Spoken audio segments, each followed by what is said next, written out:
यादें माजी अजाब है यारब, छीन ले मुझसे हाफिजा मेरा।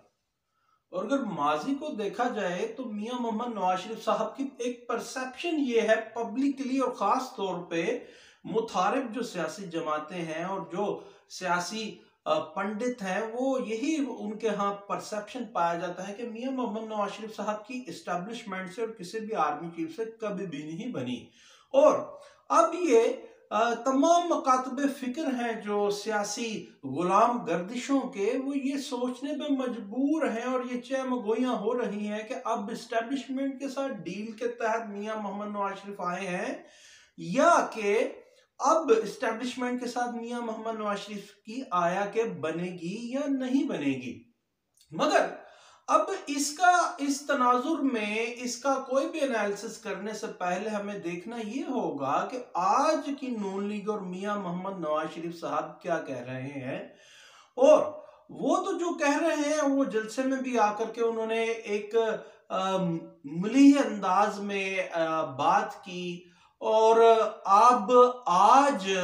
जो यादें माजी अजाब है उसको कुरेद दिया उनके सीनियर तरीन एक मेंबर ने और पार्लियामेंटेरियन ने, पाकिस्तान मुस्लिम लीग नून के ने, इरफान सदीकी साहब ने तो ये तक कह दिया है कि जनाब जनरल राहिल शरीफ साहब अपनी एक्सटेंशन चाहते थे और बार बार पैगाम भी भिजवाते थे। साथ ही साथ उन्होंने ये भी कहा कि फिर उन्होंने एट लास्ट आखिर में ये पैगाम भी भिजवाया कि जनाब आप मुझे एक्सटेंशन दे दीजिए और तो मैं ये पानामा का केस खत्म कर दूंगा। दूसरा, उन्होंने एक और गड़ा मुर्दा उखाड़ फेंका कि जनाब ये जो डॉन लीक्स था उसको ड्रामाटाइज किया गया और मियां मोहम्मद नवाज शरीफ के खिलाफ इस्तेमाल किया गया उस बात को। और ना सिर्फ ये बल्कि उस वक्त की मुस्लिम लीग नून उससे डिनाइल करती थी कि ये इस पैराए में बात नहीं हुई। मगर इरफान सदीकी साहब ने आज ये भी कह दिया एक निजी टीवी चैनल के प्रोग्राम में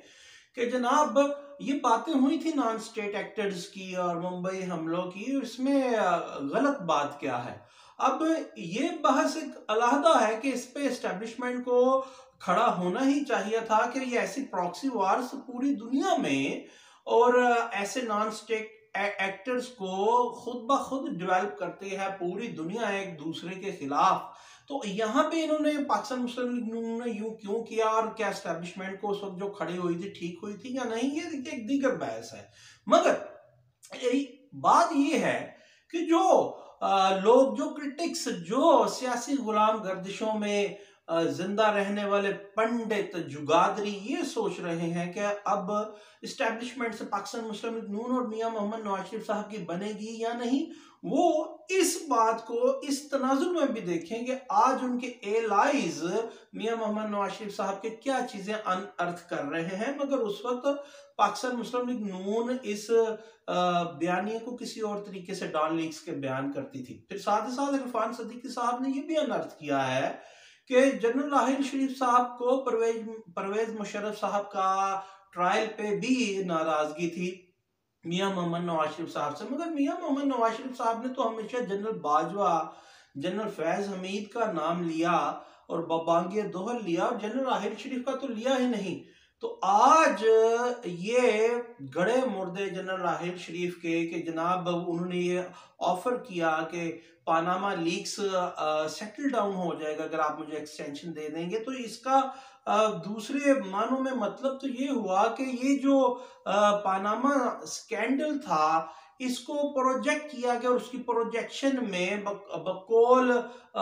इरफान सदीकी साहब के माफिल ज़मीर के जनरल राहिल शरीफ साहब का भी हाथ था। तो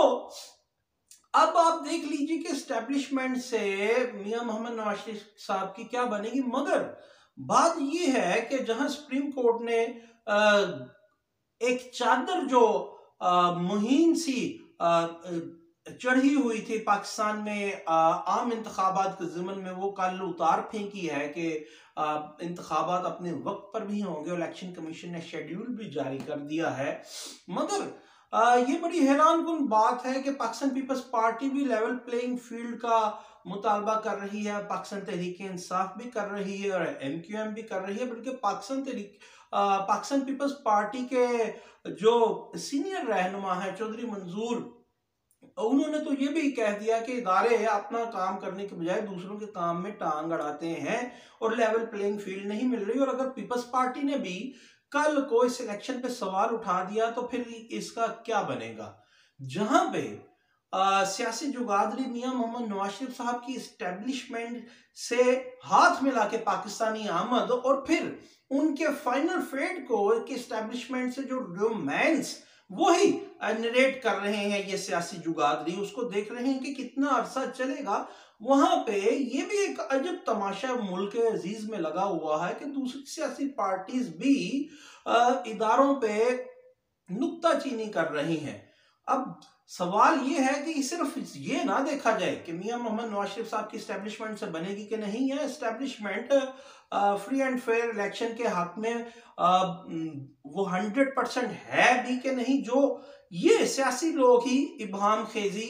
की चादर तान रहे हैं एस्टेब्लिशमेंट के रोल पे, जबकि एस्टेब्लिशमेंट तो इसमें खामोश है और वो कोई इसमें रोल प्ले नहीं करना चाहती। मगर यहां पे जो कहा जा रहा है, जो तमाशा लगा हुआ है, तमाम पॉलिटिकल स्टेक होल्डर्स ने लगा रखा है,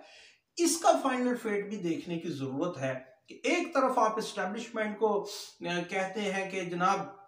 जनरल आसिम मुनीर साहब की खिदमात की वजह से पाकिस्तान के माशी हालात जो वो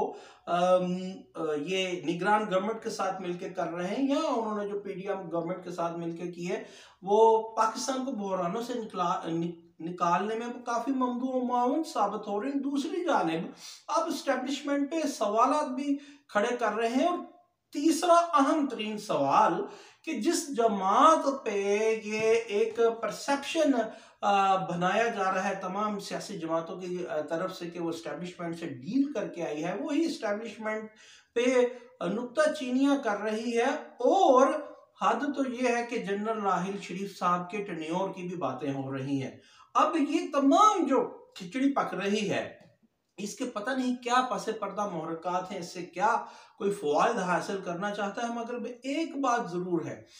तमाम पॉलिटिकल स्टेक होल्डर्स हों या कोई और लोग भी हों, ऐसी बातों से उनके कोई वेस्टेड इंटरेस्ट, पर्सनल एजेंडास को तो तकवीत मिल सकती है, मगर मुल्की मुफाद को, नेशनल इंटरेस्ट को इस पर तकवीत नहीं मिलती। कि आप कल तक तो किसी और का नाम लेते थे और आज आकर के वतन अजीज में उतर के आप ये कहते हैं कि कॉन्फ्रंटेशनल एटमॉस्फेयर क्रिएट नहीं करेंगे नेशनल इंटरेस्ट की खातिर, और आज आपका एक एलाई उठ करके इतनी पुरानी बात लेकर के सामने आके खड़ा हो जाता है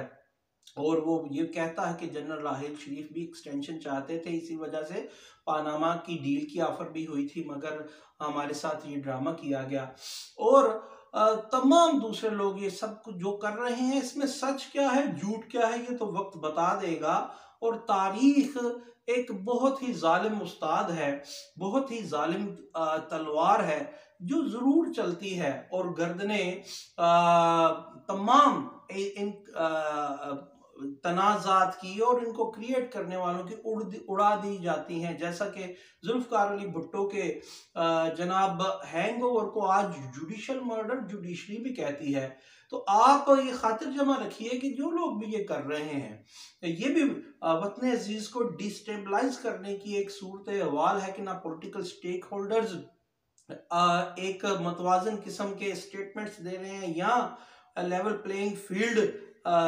उन्हें नहीं मिल रही, और दूसरा जो एस्टेब्लिशमेंट को घसीट रहे हैं या एस्टेब्लिशमेंट बकौल पॉलिटिशियंस के कुछ ऐसे अमल माजी में कर चुकी है या वो देख रहे हैं कि अब भी हो सकते हैं। तो ये तमाम की तमाम चीजें